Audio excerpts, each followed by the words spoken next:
सुब्रमण्यम स्वामी ने यह कहा कि हाँ, ये राहुल गांधी और सोनिया गांधी की तरफ से किया गया, ये कांग्रेस की तरफ से फैब्रिकेटेड बयान थे और हमें मालूम था, इस कारण से हमने इस केस को पूरा परस्यू किया, ये केस कहीं टिक ही नहीं पाएगा।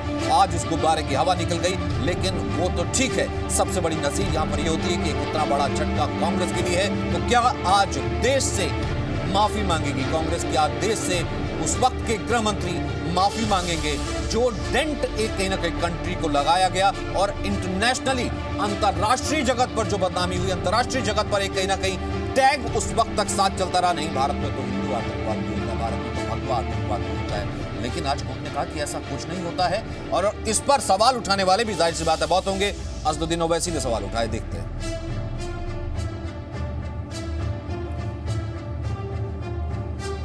असदुद्दीन ओवैसी की बात हम आपको सुनवाएंगे। असदुद्दीन ओवैसी ने इस, अब जाहिर सी बात, जैसे शैलेश कह रहे थे कि बहुत ज्यादा इसकी निटी-ग्रिटी में जाना, बहुत ज्यादा इसकी टेक्निकलिटी में जाना अभी ठीक नहीं होगा। और शैलेश, असदुद्दीन ओवैसी तो पेशे से बैरिस्टर हैं, वकील हैं, और उससे पहले अगर वो सवाल उठाएंगे, उससे पहले वो बात कहेंगे, ये तो इमेच्योर या यूं कहीं पॉलिटिकल मोटिवेटेड ये भी होगा। फिर देखिए, उनकी तरफ से जो चीज़ें कही जाएंगी वो जो, जैसा मैं समझता हूँ कि वो पूरे आदेश की कॉपी पढ़ने के बाद वो बताएंगे कि बाकी चीज़ें कैसे कैसे क्या हुई थी। लेकिन ये बात वो ज़रूर कहेंगे कि भारत में इस तरह की चीज़ें होती रही हैं और इस चीज़ पर लगाम लगाने की ज़रूरत है। ये उनके पॉलिटिकल पार्टी का स्टैंड है, इनका स्टैंड होगा। लेकिन जो सबसे बड़ा सवाल ये खड़ा होता है सचिन, कि जिस तरीके से उस दौरान में एक एक करके के मामले में लोगों को अब कह सकते हैं आप कि फंसाया गया था, क्योंकि अदालतों ने बरी करना शुरू कर दिया है। वैसी स्थिति में उस वक्त की सरकार की ऊपर जो मंशा थी उसके ऊपर भी सवाल खड़े होते हैं। अब भी मैं आपको कह रहा हूँ कि जब अदालत के फैसले की कॉपी पूरी पढ़ी जाएगी, उसमें अदालत ये बताएगी कि कौन कौन सी ऐसी चीज़ें हैं जिसको गौर नहीं किया गया था, या फिर जिसको NIA ने जो सबूत के तौर पर पेश किया वो सही नहीं थे। ये अपने आप में काफ़ी दिलचस्प होगा देखना, और उसके बाद उसको लेकर आगे जाना दिलचस्प होगा। मामला हाईकोर्ट में जाएगा, हाईकोर्ट में दोबारा से इस मामले की सुनवाई शुरू होगी। लेकिन आज की तारीख में जो सबसे बड़ी बात है कि इन सभी आरोपियों को अदालत ने बरी कर दिया है, बाइज्जत बरी कर दिया है। मैं आपको इस केस का बैकग्राउंड बताऊं कि ये मामला 2007 का था। 2007 से लेकर 11 साल के बाद अदालत का फैसला आया है। बीच में CBI और NIA जैसी जांच एजेंसियां इस मामले की जांच करती रहीं। 2011 से 2010-11 में CBI के पास था मामला, फिर NIA ने इस मामले को टेक ओवर किया, केस रजिस्टर किया, उसके बाद अपना केस, और उसके बाद इस मामले की जांच, उसके बाद ट्रायल, उसके बाद अदालत का फैसला सुरक्षित हुआ और आज अदालत ने यह फैसला दिया है। और सबसे बड़ा सवाल इस फैसले में खड़ा हो गया है कि आखिरकार जो हिंदू टेररिस्ट का जो वर्ड कॉइन किया गया था, इनको कहा गया था कि ये लोग इसके लिए रिस्पॉन्सिबल है, क्या उनको फ्रेम किया गया था? और अगर ऐसा था तो किसकी अकाउंटेबिलिटी यहाँ बनती है? ये अपने आप में बड़ा सवाल है सचिन। एब्सोल्युटली, किसकी अकाउंटेबिलिटी बनती है? रविंद्र हमारे साथ मौजूद है। रविंद्र, राजनीतिक पारा तो चढ़ेगा, RVS मनी से लेकर के सुब्रमण्यम स्वामी तक और वकील तक, जो इस केस में वकील थे शिवानंद के, उन तक हर आदमी ये कह रहा है कि उन्होंने ये प्रूव किया, ये उनके पॉइंट्स है, ये उनकी बात थी, उन्होंने प्रूव किया कि पॉलिटिकली मोटिवेटेड था। पी चिदम्बरम ने ये बात उस वक्त थ्योरी ये गढ़ी थी, रखी थी, आज वो थ्योरी गिर गई है। कर्नाटक का चुनाव इस वक्त मुंह बाएं खड़ा है, बहुत बड़ा झटका है कांग्रेस के लिए। रविंद्र सचिन, जाहिर तौर पर पॉलिटिकल मोटिवेटेड एक केस, और इसका कहीं ना कहीं इम्प्लीकेशन अगर तुरंत देखने को मिलेगा तो कर्नाटक में देखने को मिलेगा, जहां पर बीजेपी, अमित शाह और प्रधानमंत्री नरेंद्र मोदी की जब 25 तारीख के बाद रैलियों का वहां पर सिलसिला शुरू होगा, तो कहीं ना कहीं दो मुद्दे उठेंगे। एक तो हिंदू धर्म को डिवाइड करने का मुद्दा उठेगा लिंगायत को लेकर, और दूसरा हिंदू टेरर का बात को लेकर, क्योंकि बीजेपी इसको लेकर संसद भी नहीं चलनी था, सड़क पर भी पूरे बीजेपी उस समय सड़क पर थी हिंदू टेरर को लेकर, और कांग्रेस को बाद में बचाव करना पड़ा, यहाँ तक कहना पड़ा कि हमने ये शब्द ईजाद ही नहीं किया था। तो कहीं ना कहीं कांग्रेस के लिए काफ़ी मुश्किल होगी तुरंत कर्नाटक विधानसभा चुनाव में, जहाँ पर हिंदुओं को बांटने के साथ साथ हिंदू टेरर का जो लेवल लगेगा कांग्रेस के ऊपर, इससे छुटकारा पाना उनके लिए काफ़ी मुश्किल होगा। बिल्कुल रविंद्र, और ये ऐसे में और ज्यादा इसलिए मुश्किल होगा जब इस मुद्दे को बीजेपी की तरफ से तमाम जगहों से उठाया जाएगा, क्योंकि कोर्ट की तरफ से फैसला है शैलेश। और ऐसे में जब बात ये होगी सामने उठ करके कि हम हिंदू हित की बात करते हैं, हम सारे मंदिर जाते हैं, हमसे बड़ा हिंदू कोई नहीं, लेकिन आप ऐसी बात करते हैं हिंदू आतंकवाद होता है। देखिए, ये दो चीज़ें हैं इसमें सचिन, एक लीगल टर्म है, एक पॉलिटिकल टर्म है। जैसा रविंद्र ने बोला कि इस पूरे मामले का सीधा असर आपको कर्नाटक में जाएगा, क्योंकि पॉलिटिकल पार्टीज इसको भुनाने में कोई कसर नहीं छोड़ेगी और बीजेपी सीधे तौर पर इसको लेकर जाएगी कि आखिरकार हम जो कह रहे थे वो बातें अब सच साबित हो रही है और हमने अदालतें इस बात को मानने लगी है। हैदराबाद यानी आंध्र प्रदेश का जो इलाका है वो आपको कर्नाटक से सटा हुआ है और वैसी स्थिति में आप इस बात को इमेजिन कर सकते हैं कि किस तरीके से पॉलिटिकली हाई वोल्टेज ड्रामा आने वाले वक्त में जब अभी से लेकर 12 मई तक चलने वाला है। लेकिन जो दूसरी जो बड़ी बात है वो अदालत की तरफ से है कि अदालत ने, मैं आपको बार बार कह रहा हूँ कि अदालत ने सबूतों को देखा है, सबूतों को देखने के बाद ये पाया है कि इनके खिलाफ में मामला नहीं बनता है। तो आखिरकार जिसने इन टर्म्स को पॉइंट किया उनकी अकाउंटेबिलिटी कहाँ है और जब अकाउंटेबिलिटी तय होने अच्छा, के बाद एक्सपीरियंस क्या कहता है कि इसके ऊपर कहीं ना कहीं टिप्पणी हो सकती है? हालांकि लेंथी मामला होगा, ये लेंथी जजमेंट होगा, 15 दिन लिए कोर्ट में। देखिए, टिप्पणी का मुझे नहीं लगता है कि उस तरह से डायरेक्ट टिप्पणी होगी अदालत की तरफ से कि फला ये लोग इसमें, ठीक है, नाम नहीं, कहना कि इंडिकेशन जिसे आप कहते हैं कि इनडायरेक्ट वे में कई बार बहुत सी चीजें कह दी जाती हैं कि वो कहना मुश्किल होगा सचिन, क्योंकि अदालतें इस तरह के स्ट्रेट फॉरवर्ड या फिर कहीं घुमा कर भी टिप्पणियां नहीं करती है, लेकिन उसका मतलब जो निकाला जाता है वो अपने आप में आप कह सकते हैं कि वो मतलब सीधे तौर पर पॉलिटिकली ही जाता है। क्योंकि अगर एक तरफ आप पिछले 11 साल से देखें तो हर तबके से, हर कोने से ये बात आती रही थी कि पॉलिटिकली मोटिवेटेड केसेस है, पॉलिटिकली मोटिवेटेड केसेस होते हैं। और इसके पहले अजमेर ब्लास्ट में भी इसी तरह की चीज़ें हुई, कर्नल पुरोहित के मामले में भी इसी तरह की चीज़ें हुई।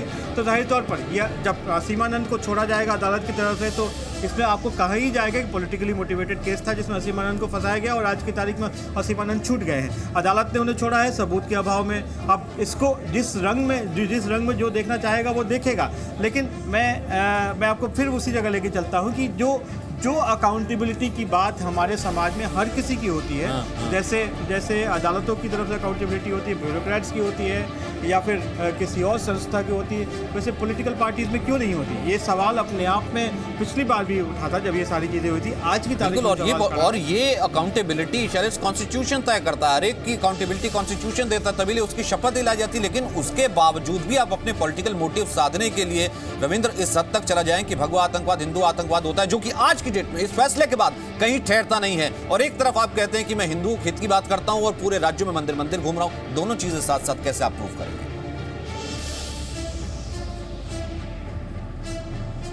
उस समय जो बात आई थी, एक बिलाल नाम के शख्स के ऊपर उंगली उठी थी, एक बांग्लादेशी के ऊपर, लेकिन उसे कहीं ना कहीं दरकिनार किया गया और असीमानंद और बाकी लोगों को इसमें इम्प्लीकेट किया गया। जैसा कि शैलेश भी कह रहे हैं कि कहा जा सकता है कि उनको फंसाया गया, जैसा जजमेंट आया और इनिशियल तौर पर कहा जा सकता है कि असीमानंद अन्य लोगों को इसमें फंसाया गया, जिस तरह से आज बरी हुए। तो कहीं ना कहीं एक जो बीजेपी का एक विचारधारा के से जुड़े हुए लोग थे, जैसा कि हिंदुत्व की बात होती है, हिंदुओं की बात होती है, कहीं ना कहीं ये चस्पा लगाने की कोशिश की गई थी कांग्रेस द्वारा, उस समय के हाईकमान द्वारा, कि भगवा आतंकवाद है और बीजेपी आरएसएस उसको बढ़ावा देती है। आप याद करिए सचिन, उस समय के कांग्रेस के एक बड़े महासचिव ने क्या कहा था कि आरएसएस आतंकवादी संगठन है, जिसको लेकर काफी बवाल मचा था। तो कहीं ना कहीं कांग्रेस उस समय चाहती थी कि या फिर कोशिश थी कि बीजेपी और आरएसएस को इसमें फंसाया जाए, और यही वजह है कि जब ये बरी हुए हैं आज, तो कांग्रेस के लिए जवाब देना काफी मुश्किल होगा। भलाई के लिए लिंगायत कार्ड खेला है रविंद्र, हिंदुओं की भलाई के लिए लिंगायत कार्ड खेला है, दूसरी तरफ हिंदुओं को आतंकवाद साबित करने की कोशिश है।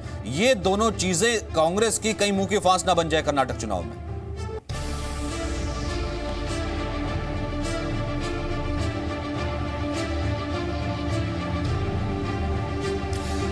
अशोक गहलोत का इस वक्त फर्स्ट रिएक्शन आया, सबसे पहले हम वो सुन लेते हैं। सरकार की जिम्मेदारी बनती है कि वो किन कारणों से बरी किया गया है, क्यों बरी किया गया है, उसको जो कानून मंत्रालय होता है, उसका कायदा होता है, उसको एग्जामिन करके उसके बाद फैसला करे आगे अपील करनी है, क्या करना है। क्योंकि ये तो जुडिशरी का मामला है, जुडिशरी में हम लोग कोई कमेंट नहीं कर सकते।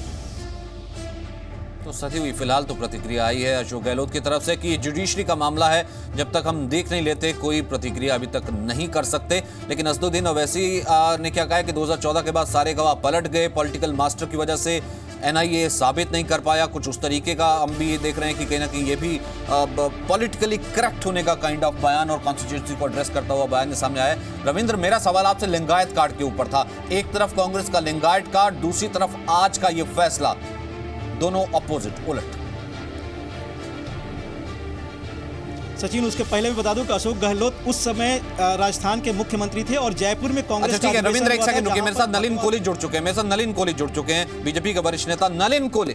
हम आपसे जानना चाहेंगे सर कि लगातार आपकी पार्टी की तरफ से और तमाम लोगों की तरफ से भी कहा जाता रहा कि हिंदू आतंकवाद नहीं होता, भगवा आतंकवाद नहीं होता, लेकिन आज कोर्ट ने असीम आनंद समेत तमाम लोगों को जब ये बरी कर दिया और ये थ्योरी फॉल्स साबित हो गई, फर्स्ट रिएक्शन सर?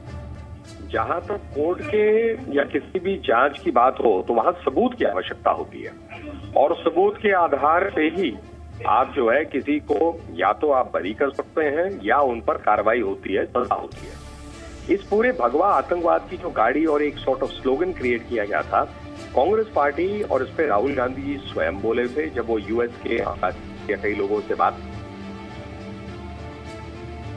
ऐसा आतंकवाद का डर नहीं होता, पूरी दुनिया कहती है, तो उसमें भगवा आतंकवाद का ये एक बोगी क्रिएट करना कहां तक उचित है? आज जब कोर्ट का आदेश आ गया है, जब पूरी इन्वेस्टिगेशन में कोई सबूत नहीं मिला, तो क्या जबरदस्ती किसी को आप अंदर रख सकते हैं? ऐसा नहीं हो सकता है। चाहे हिंदू हो चाहे मुसलमान हो, जहां पर भी कोर्ट को दिखाए नहीं है सबूत, वहां पर उनको बरी किया जाता है। इसका करना कांग्रेस ने बहुत गलत किया। आपको लगता है कि इसका खमियाजा कर्नाटक चुनाव पे सर उनको भुगतना पड़ेगा या ये इशू बनेगा बड़ा? ये तो कर्नाटक की जनता जरूर तय करेगी। और जहां तक हम भारतीय जनता पार्टी की बात करें, प्रधानमंत्री नरेंद्र मोदी जी के नेतृत्व में सबका एक विकास की राजनीति, एक परफॉर्मेंस की राजनीति, भाजपा उसी पे चुनाव लड़ती है और हम मानते हैं देश की जनता जो है देखकर अलग अलग राज्यों में हमें और सेवा करने का अवसर मिला है। नलिन कोहली, एक चीज और आपसे जानना चाहेंगे। एक तरफ लिंगायत का मामला, जगह जगह मंदिर जाना, हिंदुओं के हित की बात करना कि हमसे बड़ा हिंदू कौन है, हमें कोई हिंदू ना सिखाए, पुरानी तस्वीरें जनेऊ तक के ले आना। दूसरी तरफ आपकी पार्टी की तरफ से या कॉन्स्पिरेसी थ्योरी की तरफ से ही भले भगवा आतंकवाद, हिंदू आतंकवाद जोड़ देना, ये दोनों चीजें अपोजिट कैसे जस्टिफाई करेगी कांग्रेस? ये तो कांग्रेस पार्टी से आपको पूछना पड़ेगा। और ये आज के जमाने में जहां मीडिया हर समय पर मौजूद है, जहां सोशल मीडिया में हर चीज स्पष्ट हो जाती है, तो इस प्रकार के दोहरे मापदंड रखने में कहां तक उनको फायदा मिलेगा और इससे क्या उम्मीद रखते हैं उनको फायदा मिलेगा, ये तो अपने आप में ही स्पष्ट होते जा रहा है। तो प्रश्न तो आपको कांग्रेस पार्टी से पूछना पड़ेगा। जहां तक भाजपा की हम बात करें, हम इन दोहरे मापदंड को नहीं पसंद करते।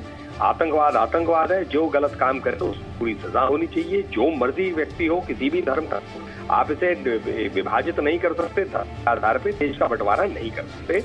ना ही जो कानूनी व्यवस्था काम करती है, जैसे बाटला हाउस का राजनीतिकरण करना, वहां पर मोहन चंद शर्मा जी का मृत्यु हो जाना, वहां गोली खाना, उसको एक फेक इनकाउंटर कहना, तो ये गंभीर बातें हैं। कांग्रेस पार्टी को देश के, जहां तक हमारी सुरक्षा की बात है, आतंकवाद के खिलाफ जो लड़ाई है, इस सब का राजनीतिकरण करना उचित नहीं है। और जो वो अगर उन्होंने किया है, जहां पर भी किया है, वो गलत है। आपको लगता है इसके लिए माफी मांगनी चाहिए देश से? कांग्रेस पार्टी को बताना पड़ेगा कि उन्होंने जो आतंकवाद का जो एक नारा दिया था, एक रूप से हिंदू आतंकवाद का गलत शब्द का प्रयोग करना और एक गलत कहना कि ऐसा आतंकवाद है जो नहीं है, उसके लिए फिर देश की जनता तो देख ही रही है। अब कांग्रेस को तय करना है कि देश की जनता को क्या जवाब देगी। बहुत बहुत शुक्रिया नलिन कोहली हमसे बात करने के लिए। रविंद्र, आप अपनी बात पूरी कीजिए और उसमें जोड़ते हुए नलिन कोहली जिस तरीके से ये तेवर अभी से नजर आ रहे हैं, कर्नाटक चुनाव में ये बड़ा मुद्दा बनने वाला है।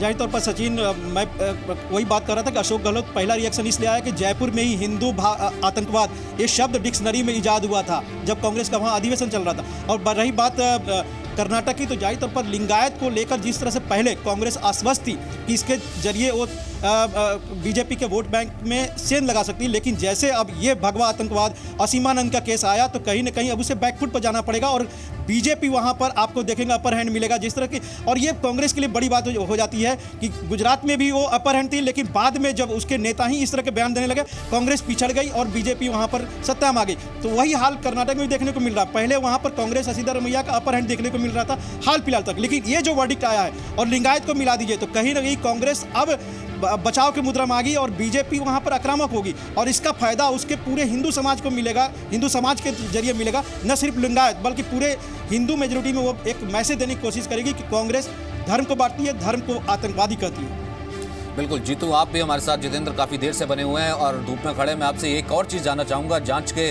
रिलेटेड। जब आप जैसे बता रहे थे कि शुरुआत में जो जांच हुई थी सीबीआई जब इसे कर रही थी, वहां की लोकल पुलिस कर रही थी, तो अलग ही लोकल आउटफिट्स का नाम लिया जा रहा था, लगभग जांच की तह तक पहुंच दिया गया था, लेकिन एक यूं कहे कि बिल्कुल यू टर्न ले दिया गया और एक गढ़ दिया गया या फिर हिंदू की तरफ इसे मोड़ दिया गया। देखिए, अगर आपको याद हो, क्योंकि आतंकवाद का कोई धर्म नहीं होता, ये हम हमेशा से बात कहते आए हैं और जी न्यूज इस बात को हमेशा से उठाता है। लेकिन हिंदू आतंकवाद का जो नारा दिया गया था या एक तरह से प्रोजेक्ट करने की कोशिश की थी, ये यूपी गवर्नमेंट ने की थी। मक्का मस्जिद ब्लास्ट या मालेगांव ब्लास्ट हो या समझौता एक्सप्रेस ब्लास्ट हो या अजमेर ब्लास्ट हो, सबको एक तरह से प्रोजेक्ट करने की कोशिश की गई कि हिंदू टेररिज्म है। इससे पहले कभी भी इस तरह की बातें नहीं उठती थी कि टेररिज्म का क्या धर्म है, कभी भी टेररिज्म का धर्म की बात कभी नहीं आई थी। लेकिन इसके बाद से यूपीए सरकार ने, और खास तौर पर उस समय जो होम मिनिस्टर थे पी चिदम्बरम, उन्होंने इस बात को प्रमुखता से उठाया था और एक तरह से कम्युनल टर्न देने की कोशिश की थी कि हिंदू आतंकवाद है, यानी कि आतंकवाद का एक तरह से धर्म को प्रोजेक्ट करने की कोशिश की गई थी और उसमें बताया गया था कि हिंदू आतंकवाद है। जबकि शुरुआती जो जितेंद्र, एक सेकंड में आपको रोकूंगा। मोहित के जैन इस वक्त हमारे साथ जुड़ गए, इन 5 आरोपियों के जो वकील थे। मोहित के जैन साहब, आज कहीं ना कहीं आपकी विजय हुई है, लगातार आप इस केस को परस्यू करते रहे। सर, पहला रिएक्शन आप इसके ऊपर क्या लेंगे, राहत की सांस लेंगे? बिल्कुल, बहुत राहत की सांस मिली है। जो ये सैफरॉन टेरर बोल के इसको नाम दिया गया था, ये बिल्कुल ये कम्युनलिज्म में इस तरीके की जो उस टाइम की गवर्नमेंट ने इम्प्लीकेट किया था इस तरीके का केस, वो बिल्कुल फेल हो चुके हैं। और 226 विटनेस इसमें एग्जामिन किए गए थे, जिसमें टेक्निकल एविडेंस भी था और 60 से 65 विटनेस जो है इसमें हॉस्टाइल हुए, जिन्होंने कहा कि ये केस के बारे में हम कुछ नहीं जानते। मतलब टोटली एनआईए द्वारा इसमें इन्वेस्टिगेशन जो है बिल्कुल फेक इन्वेस्टिगेशन, फॉल्स इन्वेस्टिगेशन हुई है, ऐसा हम लोगों ने इस केस को निर्धारित किया है। उन्होंने पूरी कोशिश की है कि इनको सजा मिले, बट वो बिल्कुल फेल हो गए हैं। के रविंदर रेड्डी जो जज है, ऑनरेबल 4th MSJ, उन्होंने पूरे केस में पूरे विटनेसों को एग्जामिन किया और उनको क्रॉस किया हम लोगों ने, और उसी के बाद में ये जो फैसला बिल्कुल ऑनरेबल 4th MSJ द्वारा आया है, हम इसका स्वागत करते हैं। और हम ये बिल्कुल अपील करते हैं कि आगे बिल्कुल बिना इन्वेस्टिगेशन के ऐसे केसेस ना बुक किए जाए और इनको कम्युनलिज्म का नाम ना दिया जाए। मोहित जैन साहब, क्योंकि बाहर, कोर्ट से बाहर इस तरह की बातें जरूर हो रही थी, आप तो कोर्ट के अंदर इस केस को डिफेंड कर रहे थे, बचाव कर रहे थे, तो मैं आपसे जानना चाहूंगा उस वक्त आप क्या ये प्रूव कर रहे थे, क्या आज भी मैं ये कह सकता हूं, आज हमें बता सकते हैं कि एक राजनीतिक साजिश थी या पॉलिटिकली मोटिवेटेड आरोप थे आपके आरोपियों के ऊपर जो लगाए गए थे? ये पूरा पॉलिटिकली मोटिवेटेड केस था। ये बिल्कुल इनको 11 साल मतलब केस चला है और 11 साल ये कोर्ट का टाइम इन्होंने बर्बाद किया है कि इसमें इस तरीके का जो हाइप है इस केस को जो दिया गया है वो बिल्कुल मतलब गलत है। और ये बिल्कुल एनआईए द्वारा जो इन्वेस्टिगेशन इसमें बिल्कुल होनी नहीं चाहिए थी, क्योंकि एनआईए को स्पेशल केसेस जैसे टेरर है, जैसे बॉर्डर्स के केसेस, सिक्योरिटी केसेस है, वैसे केसेस दिए जाने चाहिए, ना कि ये जो इंटरस्टेट लेवल के केसेस है वो सीबीआई सीआईडी द्वारा इंक्वायरी हो सकती है इसमें। तो एनआईए को लाके इसको हाइप इतना दिया गया है और कम्युनलिज्म का सैफरॉन टेरर बोल के इसको जो नाम दिया गया है वो बिल्कुल गलत है, और आज वो कोर्ट ने प्रूव कर दिया है अपने जजमेंट में। यानी कि आज देश को पता लग गया कि हिंदू आतंकवाद, भगवा आतंकवाद, यानी इस तरह की कोई चीज एग्जिस्ट नहीं करती, कुछ भी नहीं करती है एग्जिस्ट। बिल्कुल इंसानियत के नाम पे इन्होंने जो जिस तरीके से किया है कि हिंदुइज्म, हिंदू आतंकवाद, सैफरॉन टेरर, ये बिल्कुल एग्जिस्ट नहीं करता है और इसमें बिल्कुल। थैंक यू जैन साहब हमसे बात करने के लिए। हिंदू टेररिज्म ऐसा कुछ एग्जिस्ट नहीं करते, हमें प्रूव किया। राकेश सिन्हा, 90 दिनों के अंदर बेल मिला और बेल की प्रक्रिया हुई, क्या इससे जो आतंकवाद के खिलाफ लड़ने की जो मुहिम है वो बहुत कमजोर हुआ है और एक तरह से एकदम खत्म हुआ? देखिए, आतंकवाद के प्रश्न पर हिंदू मुस्लिम नहीं करना चाहिए। मक्का मस्जिद ब्लास्ट में जब आरोपियों का जो पहला ग्रुप था जिसमें सिर्फ मुस्लिम यूथ थे, उनको छोड़ा गया, तब किसी हिंदू संगठन ने सरकार पर, न्याय व्यवस्था पर आरोप नहीं लगाया। आज ओवैसी उससे इतर काम कर रहे हैं। ओवैसी को हिंदू संगठनों से सीखना चाहिए। जब मुस्लिम युवकों को छोड़ा गया था तब किसी व्यक्ति ने यह आरोप नहीं लगाया कि न्याय व्यवस्था पूर्वाग्रह से काम कर रही है, किसी कम्युनिटी विशेष के लिए काम कर रही है। न्याय व्यवस्था सबों के लिए होता है। न्याय व्यवस्था पर सवाल कर ओवैसी भारतीय संविधान पर सवाल कर रहे हैं। ओवैसी को इस तरह का सवाल पूछने के लिए देश से माफी मांगना चाहिए। उनको माफ नहीं किया जा सकता है। ओवैसी घोर सांप्रदायिकता के प्रतिनिधि बन गए हैं। संघ के लोगों की भूमिका थी और इसलिए बचाने के लिए एनआईए सामने आया और फिर सब चीजें। देखिए, एनआईए पे आप सवाल खड़ा कर रहे हैं। आप कोर्ट पर सवाल खड़ा कर रहे हैं, तो फिर देश में बचता क्या है? ओवैसी साहब संविधान को तार-तार कर रहे हैं। एनआईए की स्वायत्तता, एनआईए यदि ओवैसी साहब के पास कुछ ऐसे तथ्य हैं जो लगता है सीमानंद, कर्नल पुरोहित, प्रज्ञा ये सब एक्यूज्ड हैं, तो कोर्ट जाते। कोर्ट में जब जिरह हो रहा था तो ओवैसी साहब, उनके लोग कोर्ट में जाकर प्रमाण पेश करते। दो गृह मंत्रियों ने, शिंदे और चिदम्बरम ने हिंदू टेररिज्म और भगवा आतंकवाद की बात की थी। दोनों को माफी मांगना पड़ा। ओवैसी को माफी मांगना चाहिए। ओवैसी प्रतिक्रियावादी, फांसीवादी हैं।